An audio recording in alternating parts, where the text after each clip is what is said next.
My name is Zayd, and I'm not an architect. Creative Cape Town over time has really focused on this particular mission, which is to turn the central city into a leading center for knowledge, innovation, creativity and culture. So why the Fringe? We've done a mapping study of the central city in terms of creative industries, and all these dots are creative industries. So we said, why would we base it there? And a lot of people tell us, why don't you set yourselves up in Woodstock instead of where you are? And I think we've got a very clear sense of why this area rather than those. I think it has a lot to do with our positioning of ourselves as a lab rather than a factory or a showcase.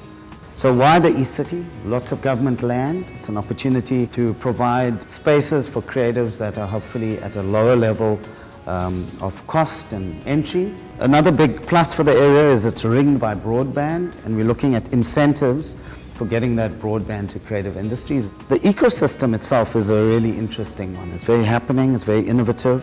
You have educators, Cape College and CPUT, the Cape Town Library. You also have an interesting incubator working with social entrepreneurship called Open Innovation Studios.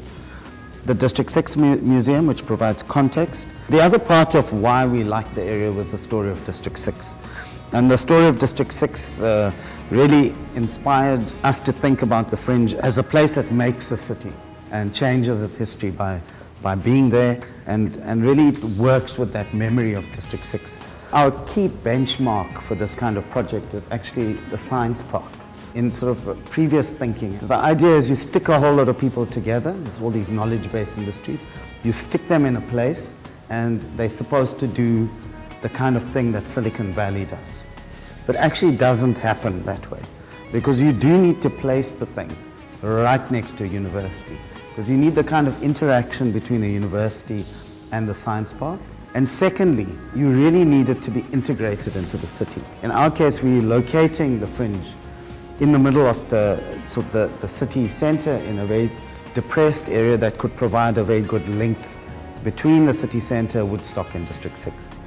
In the future, there's a number of projects we have in mind, including the granary. We're working with various people around. We've also looked at other ways, temporary ways to change space. We've worked with a range of other architects in imagining the space. We don't see ourselves as being the primary maker of this area. We'd like to see the province catalyze the investment in the area through specific investments in public space in particular, with property owners and property developers coming to the table and providing their own investment into public space. And I think what we've tried to do is create a framework that allows all the parties to engage on one page. So that's me. Thank you very much.